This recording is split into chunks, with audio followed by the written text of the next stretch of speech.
In the recent Planet of the Apes reboot series of movies that have been coming out, there hasn't been a single one I have disliked. Kingdom of the Planet of the Apes is no exception.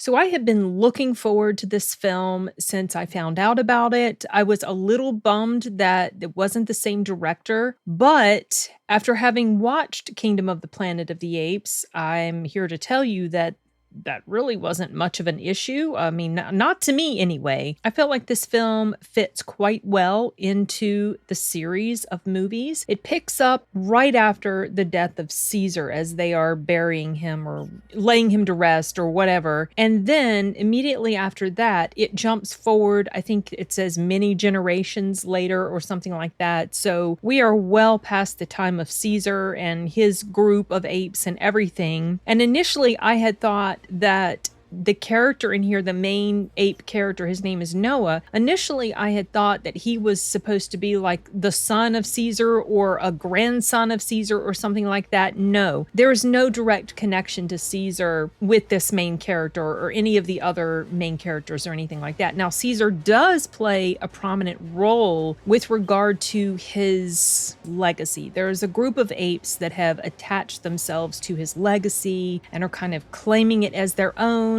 But they are, or at least the leader anyway, is twisting this legacy of Caesar to suit his own purposes. In a lot of ways, to me, it symbolized religion, or like, let's say Caesar as a Christ-like figure, and how his followers have often distorted his message or haven't lived up to the expectation of his message and his teachings and things like that. It's been twisted. It's been conformed to fit whatever sort of narrative a particular person wants to promote. That I was seeing all these similarities with regard to Caesar, his legacy, and this group of apes that were basically bastardizing Caesar's message and the way Caesar lived and what he hoped for chimps and humankind. Something that has been consistently good about these movies and has just gotten better with each progressive one has been the CGI. Now, the CGI of the first one still holds up pretty well, yet at the same time, you can tell that it's just gotten better and better and better. The realism in these chimps' faces, the actors, the motion capture, whatever the heck it is they do, you're watching these characters and you know they are CGI. You know they're not real. You know there's actors playing the part, right? And the voice and everything.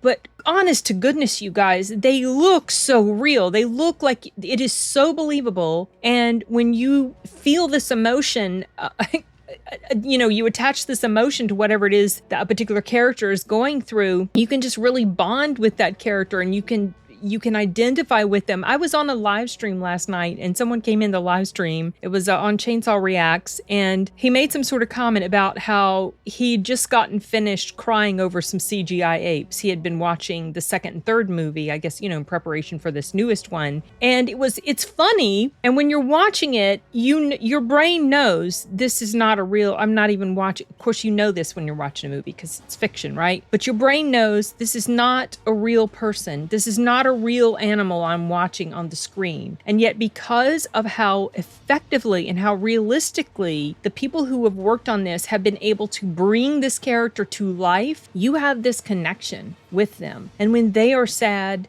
and they are mourning and they are having all these conflicting emotions, you can feel these things as if it was a human being in front of you. I find it fascinating. I loved it. The actors did a great job in here.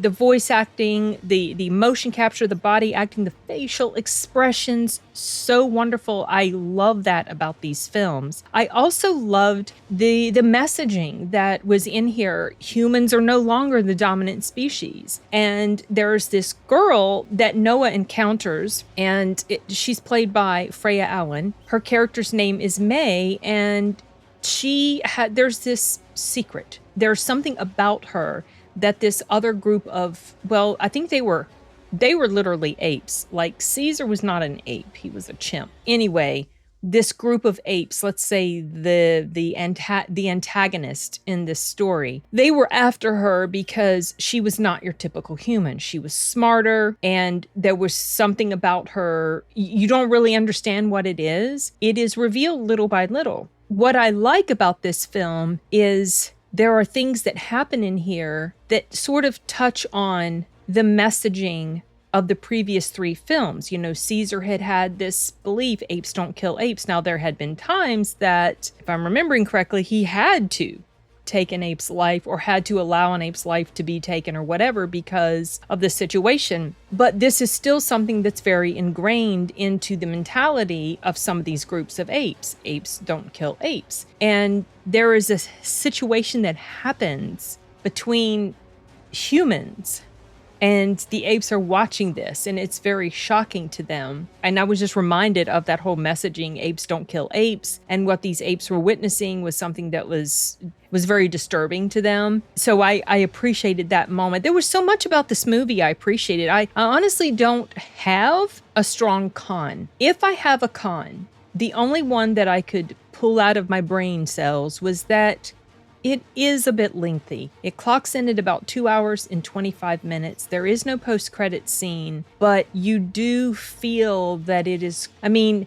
I wasn't bored, so I'm not going to say that, but I could tell that it was quite a lengthy story. I'm not exactly sure where things could have been trimmed. Maybe somewhere in the beginning where they're setting up the characters and the place that where their encampment where they live, their little civilization or whatever. Maybe some of the travels that they go along the way with May, maybe some of that could be trimmed a bit. I'm not sure, honestly, how much could be trimmed off, because a lot of these moments where there's not a bunch of action going on, they're pretty important character-wise, because you've got this bonding going on between Noah and May, and this understanding that they're coming to with each other, and Noah finding out things that he was not aware of at all, because as we know in this story, many generations have passed since Caesar, and there's a lot that most of the apes don't know about, because it's been lost along the way. And you've got May, she's coming along, and maybe she knows something that could pose a potential threat to apes in general, and they have to come to this sort of uneasy alliance with each other. And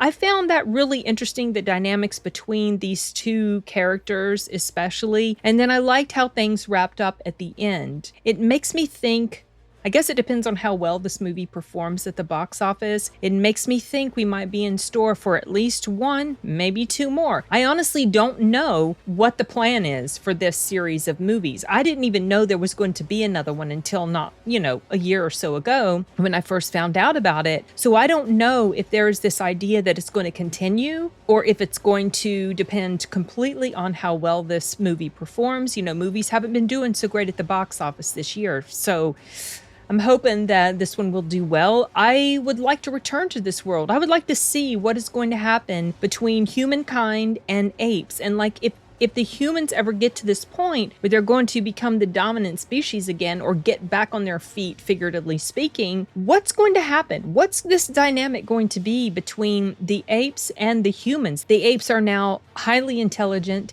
They can speak. What's going to happen to them if the humans take control? Will it go right back to the way it was before, with apes in cages and things like that? It can't. It really, it can't. So I'm curious to find out if they're going to be able to make other stories and let us see what a post-apocalyptic world would be like after things have gotten sort of reestablished, let's say. It won't look like how it looks today, but I'm just curious to see what it would look like in the eyes of the creators of this story. So I don't know. I haven't done any digging to find out if this is going to be a thing, but I will look into it. And I'm guessing if there were plans for it to happen, we'll know maybe in a few days or weeks whether or not we're going to be getting some more of this. So I think that's all I have to say about this. I didn't take a ton of notes, and really, like I said, I had no cons except for just a very minor thought about the length. There was one other thing that could potentially be perceived as a con. I did not write it down, but it was something that I noticed when it occurred. There's a part in the movie where some of the characters go into a location and electricity is still thing. I'm definitely not an expert on the electrical grid, but I do have trouble buying into the notion that a location's electricity will continue to function just fine, even though it's a post-apocalyptic type of scenario and the electrical grid has not been maintained or kept up for hundreds of years. So, yeah, there's that. I mean, it could be perceived as potentially a pretty important problem with the writing there, but perhaps there's something I just don't understand about these types of locations. So if anybody is in the know, drop me a comment about it. Okay, back to the video. If you like the first 3 movies, I'm thinking that you'll probably enjoy this. And if you don't, let me know. I'm curious to know how you guys receive this film. Reception to this has been fairly positive, well, among the critics, but I've been seeing my friends make commentary on this on Twitter and on YouTube, and I'm getting the sense that it's being pretty well received. So hopefully the rest of the viewing audience will feel similarly. And if a sequel is planned, if things go well, hopefully that will happen. Hopefully it will perform well at the box office and we'll get more. Okay, you guys, I'm nothing else. Nos vemos.